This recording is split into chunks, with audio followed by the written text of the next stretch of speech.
इधर एक बात मुझे याद आता है, लॉ ऑफ अट्रैक्शन का। क्या बात याद आता है? आप जानते हो law of attraction? Law of attraction यानी आकर्षण की विधि। क्या विधि? आप ही तो रोज आकर्षण के लिए सोचते रहते हो, धन आकर्षित हो जाएं, बढ़िया घर आकर्षित हो जाएं, बढ़िया गाड़ी आकर्षित हो जाएं, बढ़िया रिश्ते आकर्षित हो जाएं। आप सोचते हो कि नहीं? आज वो विधि समझा रहा हूं कि चीजें कैसे आकर्षित होती है। शंकर जी का जीवन ही हमारे लिए उपदेश है। शंकर जी की कथा तो हम सुनते हैं भाई, हम 2-3 कथा 2 दिन में सुना दी है, अब आगे भी कथा सुनाएंगे। लेकिन आपको एक बात बताऊं कि शंकर जी का जीवन देखो आप, उसमें से आपको एक शिक्षा मिलती है। आपने शंकर जी का इतिहास तो समझा ही होगा। शंकर जी की सती से विवाह हुआ, फिर वो अग्निकुंड में कूद गई, फिर पार्वती के रूप में जन्म ली, वहां जाके उन्होंने शादी किया। ये सब आप जानते हो कि नहीं? इसमें से जो आप नहीं जानते हो वो बात मैं बताना चाहता हूं आपको। देखो, जब भी आप कोई चीज के बारे में सोचते हो, आपका विचार मन के अंदर एक घर्षण से उत्पन्न होता है। घर्षण यानी दो चीजों का रगड़ना, घिसना, समझ रहे हो? दो चीज घिसते हैं अंदर अणु में, वहां विचार होता है। जब अंदर से ये रगड़ होता है तो विचार के अनुसार एक तरंग निकलता है। अगर विचार शुभ है तो तरंग शुभ निकलता है, विचार अशुभ है तो तरंग अशुभ निकलता है। तो वो तरंग जैसे जाता है वैसी चीजों को खींच के लाता है। दुनिया के किसी भी आदमी को पता नहीं है कि मेरे दुख के विचार ही बाहर जाके दुख को खींच के ला रहे हैं। घड़ी घड़ी हम 24 घंटे दुखी रहते हैं, मैं दुखी हूं, मैं परेशान हूं। उनको मालूम नहीं ये विचार तरंग के रूप में बाहर जाता है और दुख को खींच के लाता है। अब लॉ ऑफ अट्रैक्शन कहता है कि कोई भी वस्तु के बारे में आप तरसोगे, जितना तरसोगे वो इतना मुश्किल से मिलेगा। आपको आज ये बता दूं, आप जितना तरसोगे कि इसको मुझे पाना ही है, इसको मुझे पकड़ना ही है, और उसके पीछे रोओगे, दौड़ोगे, मेहनत करोगे, उतनी मुश्किल से मेहनत करो तो भी मुश्किल से ही मिलेगा। आप ये समझ लोगे कि ये चीज मेरी है, कहां जाएगी? जब वो शांति से तृप्त होके बैठोगे, उसको पाने का अधिकार आपको आपके शरीर का तरंग दे देता है। उस समय वो चीज आपके जीवन में आता है। और आज की दुनिया सदा तरसती है हर चीज के लिए। आप जो चीज चाहिए वो मुझे मिलेगा ही मिलेगा, ऐसे तृप्त होके बैठे हो कि तरसते हो? आप ही बताओ, आप बताओ मुझे।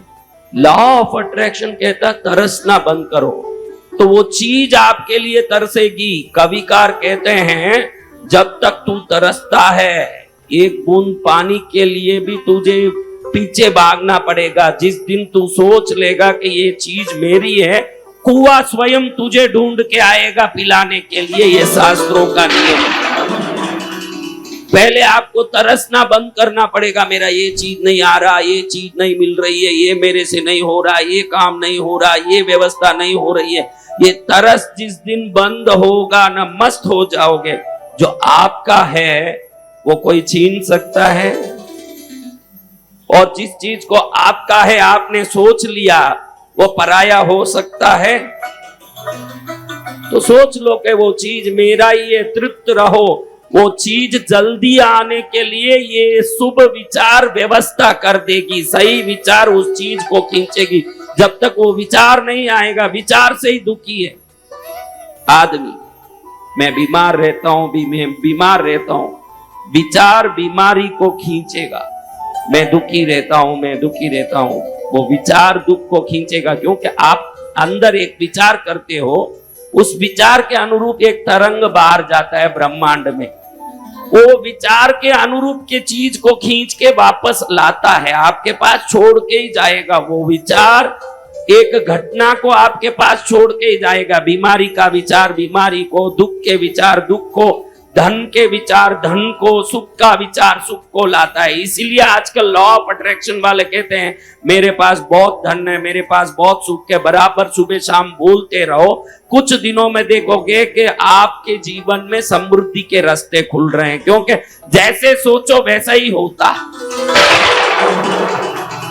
लेकिन हम कैसे सोचते हैं महाराज, आप ही बोलिए। शंकर जी का जीवन देखिए, लॉ ऑफ अट्रैक्शन का बहुत बड़ा एग्जाम्पल है, बहुत बड़ी एक उदाहरण भगवान शंकर के जीवन से हमको मिलता है। कैसे मिलता है महाराज, देखो।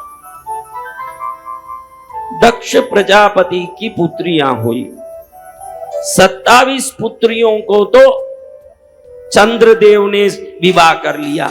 रोहिणी आदि जितने भी नक्षत्र हैं चंद्रदेव की पत्नी है, जो दक्ष प्रजापति की पुत्रियां। एक पुत्री हुई सती, उसका मन शंकर जी में लगा। एक बार एक यज्ञ हुआ, यज्ञ में सभी देवता बैठे थे, दक्ष प्रजापति को प्रणाम किया, लेकिन शंकर जी ने दक्ष प्रजापति को प्रणाम नहीं किया। दक्ष प्रजापति को लगा कि मेरा बड़ा अपमान किया इन्होंने, बड़ा गुस्सा आया। लेकिन समय पा करके उसी दक्ष प्रजापति की पुत्री सती ने शंकर जी से विवाह कर लिया। अब दक्ष प्रजापति एक यज्ञ की व्यवस्था किए, सोचे कि जिसने मुझे पहले अपमान किया उसे क्यों बुलाऊं, उन्होंने बुलाया नहीं।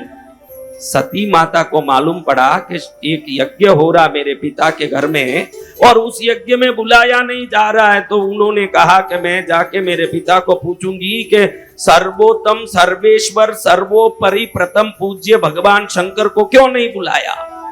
शंकर जी कहते हैं कि उधर जाने से अनर्थ होगा, मत जा। लेकिन विधि का विधान था, सती माता वहां गई और वहां बड़ा अपमान होने से अग्नि में कूद गई। अब जो चिताग्नि में भस्म हुई देवी, उसके शव को लेके भगवान कई घूमते रहे, बड़े विलाप करते दुखी होते।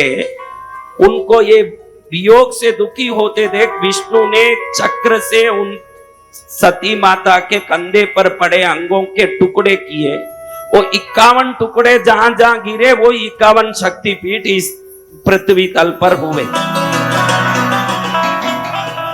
लेकिन मैं दूसरी बात आपको कहना चाह रहा हूं महाराज, कि ऐसे तड़पने वाले शंकर जी को अब ये सती पार्वती के रूप में जन्म ले ली है, ये मालूम नहीं पड़ेगा।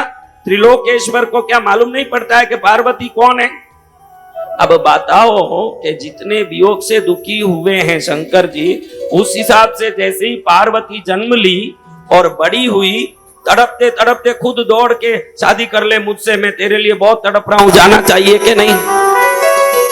हिसाब से क्या करना, क्योंकि को इतना वियोग का तड़प हुआ, कई हजार वर्षों तक कंधे पर उनके शव को लेके घूम रहे थे।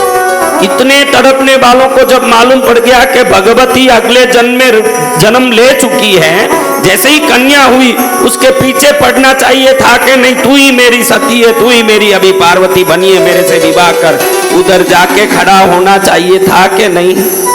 इस दुनिया में लॉ ऑफ अट्रैक्शन, आकर्षण की विधि को सबसे पहले किसी ने इस ब्रह्मांड में समझाया तो वो शंकर जी ने समझाया है कि आपकी वस्तु है तो वो स्वयं आने के लिए तरसेगी, आप मत तरसो।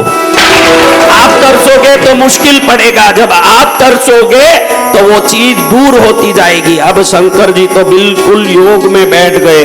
देवता विचार करे कि ये शंकर जी तपस्या करेंगे तो एक पद्मासुर आदि का, सूर पद्मादि का वध कौन करेगा। तो उल्टा कामदेव को भेजे शंकर जी पर बाण छोड़े, उसमें भी कामदेव को ही भस्म कर दिया शंकर जी ने, कोई प्रभाव नहीं पड़ा। अब माता तपस्या कर रही है, आप किसी व्यक्ति को चाहते हो तो वो व्यक्ति, वो वस्तु आपका है, ये तृप्ति के साथ बैठोगे। जब आप शांत हो जाओगे, अब वो व्यक्ति या वस्तु आपको पाने के लिए तरसेगा। यही पार्वती का तप है। इतना प्यार है शंकर जी का, तो पार्वती के लिए हिसाब से शंकर जी को तप करना चाहिए था। इतना वियोग से दुखी हुआ, आपने कभी ये सोचा ही नहीं होगा। Shankar ji law of attraction को अच्छी तरह जानते हैं, आकर्षण की विधि को, कि कि जो वस्तु हमारी है उसके प्रति निश्चिंत होके बैठे रहो। अब निश्चिंत होने का तरंग जब बाहर जाएगा, जिस व्यक्ति या वस्तु के लिए आप निश्चिंत हो गए वो तरसने लगेगा अब आपके पास आने के लिए। अब पार्वती ने तपस्या शुरू कर दिया। तपस्या करना किसको चाहिए था महाराज? जिसको प्यार ज्यादा है वही तो पाने तरसेगा। शंकर जी का प्यार अद्भुत और अद्वितीय है, लेकिन तपस्या किसने किया? तो आप भी किसी चीज के लिए मत तरसो, ये चीज मेरी है वो और मेरी ही है। आज से ये विश्वास लेके बैठो, वो चीज तरसते हुए आपके पास आएगा, ये मैं निश्चित रूप से बोलूं।